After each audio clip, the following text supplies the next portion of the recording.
Economic Forum de Davos, WISeKey a été nommé une des compagnies au monde des plus potentiels de croissance mondiale.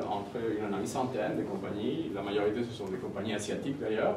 Il y en a deux en Suisse, et WISeKey, c'est une société, et on est l'unique société Internet dans le domaine de l'identification digitale qui a reçu cette nomination. Ça c'est simplement pour positionner WISeKey. Le potentiel que le WEF et les analystes de WEF ils ont vu sur WISeKey, c'est son côté disruptif. Ça veut dire un côté qui puisse changer la façon dont les affaires se font autour d'un problème qui consiste dans l'identification digitale. Pour cela, il faut une très grosse sécurité. Les maillons faibles de la sécurité, c'est toujours quelqu'un qui puisse accéder à votre système de cryptage, casser votre système de cryptage, ou bien, dans le cas de WISeKey, accéder à la racine mère dans laquelle toutes les identités vont être mises. Alors, dans les années, quand j'avais créé WISeKey, je n'avais pas beaucoup d'argent pour créer un centre de données très sophistiqué. Et j'ai eu les réflexes, c'est un bon réflexe à l'époque, de demander de l'aide fédérale pour dire voilà, j'ai une cryptage, j'ai une clé, mais j'ai besoin de la stocker. Et les militaires en Suisse se sont offerts à cette époque-là pour utiliser un bunker qui se trouve à Zanen, dans la montagne, dans les Alpes suisses. C'est un bunker militaire, c'est vraiment du James Bond, vous pouvez le visiter, si un jour vous voulez venir, je vous le montre. C'est un bunker qui permet, c'était fait à l'époque, la pensée de ces bunkers, si un jour la Suisse est attaquée, le gouvernement suisse pourrait utiliser, depuis le bunker, gérer les pays, gérer les infrastructures critiques du pays, l'électricité,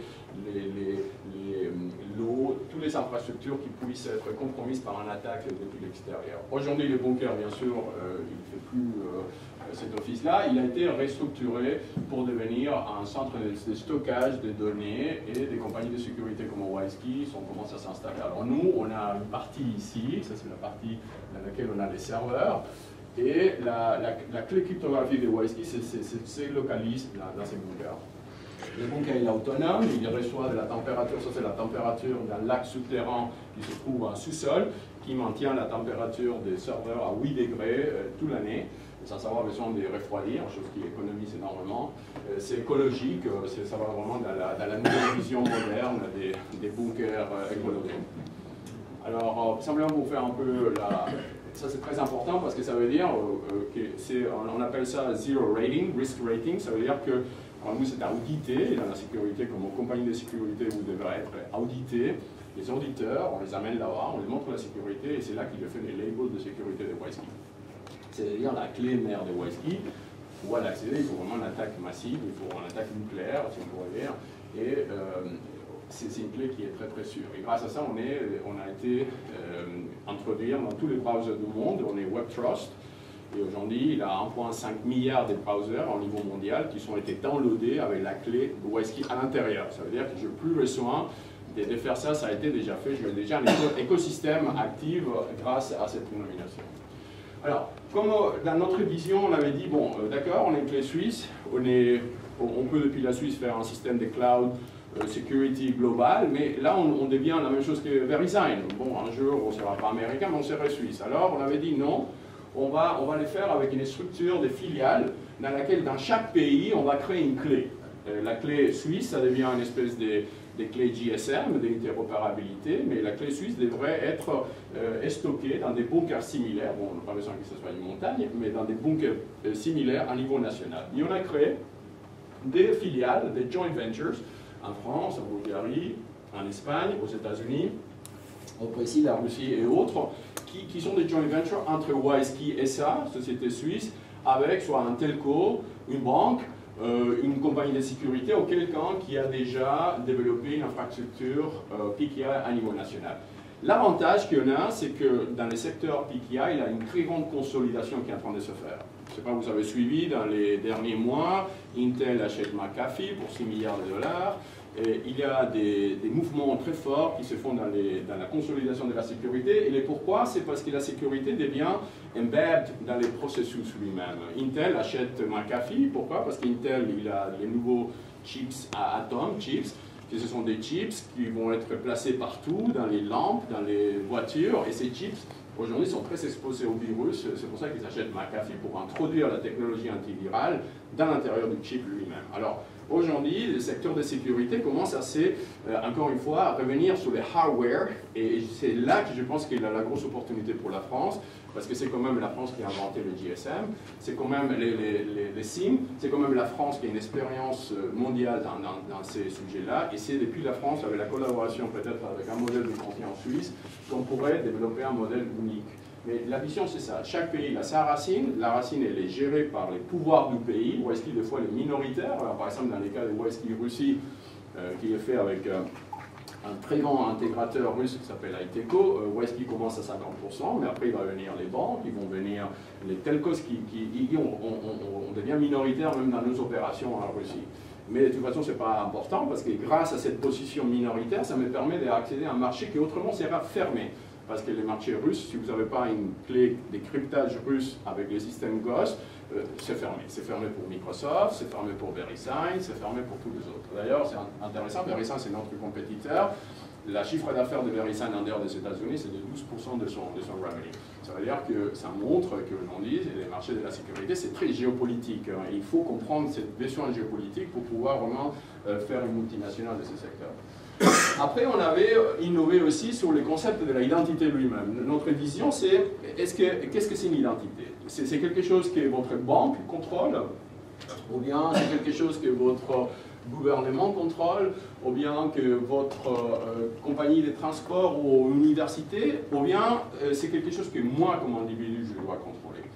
Les mondes dans lesquels on est, c'est ça. Ça veut dire que vous avez des identités partout. Des fois, vous ne les contrôlez pas. Moi, je regardais la quantité de smart cards que j'ai et je ne contrôle pas. Je laissais des traces partout.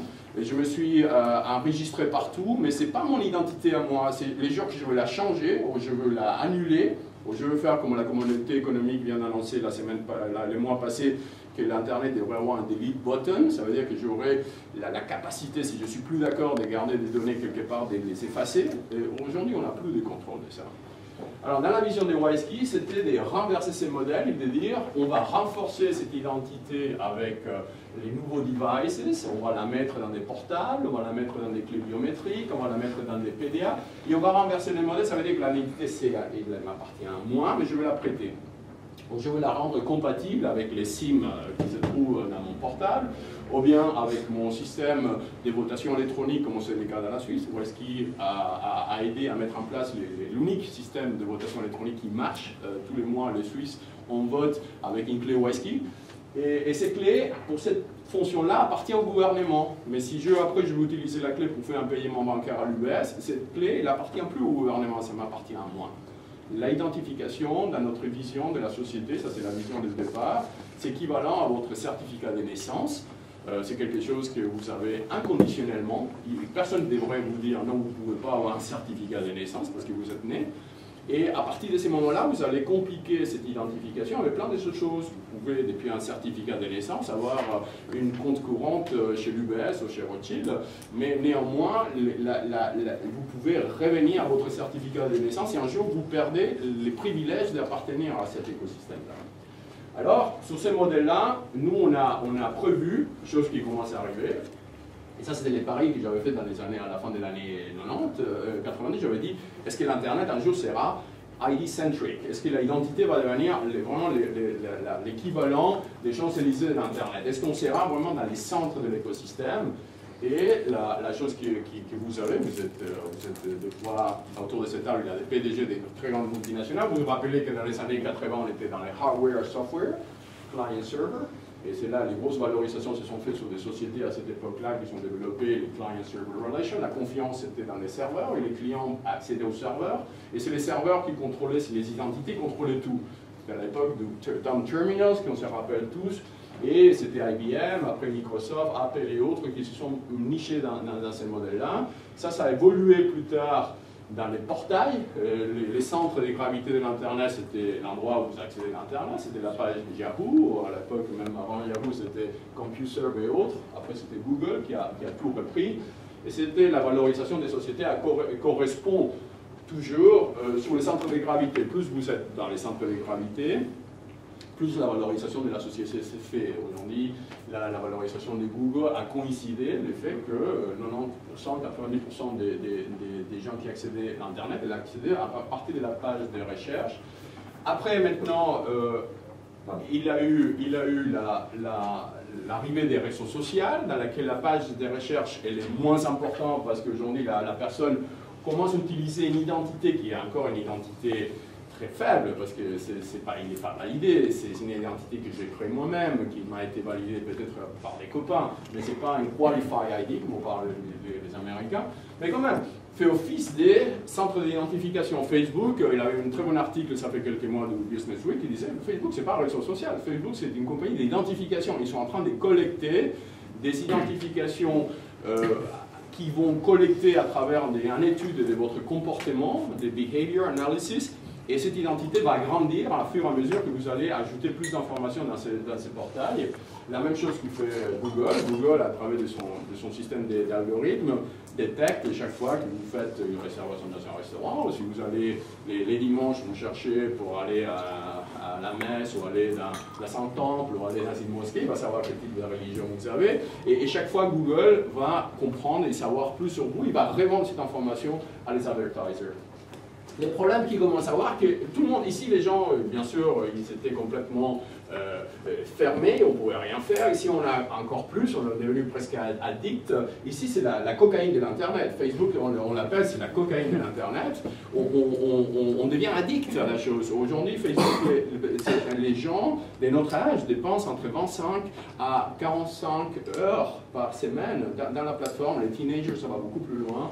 Et chaque fois, Facebook collecte plus d'informations. Mais il a quand même aujourd'hui une réaction mondiale sur la chose. On est en train de dire attention, c'est très bien, mais c'est pas parce que je veux m'amuser en Facebook que Facebook doit prendre tellement d'informations sur moi. C'est pas parce que je veux passer un moment en train de parler avec mes copains qu'il doit développer un cookie sur moi qui va devenir un jour incontrôlable. J'ai besoin, si je le décide, de retirer cette information et l'annuler. Et avoir la confiance qu'il ne va pas être utilisé. Avec la technologie actuelle, avec l'architecture actuelle des réseaux sociaux, on ne peut pas faire ça.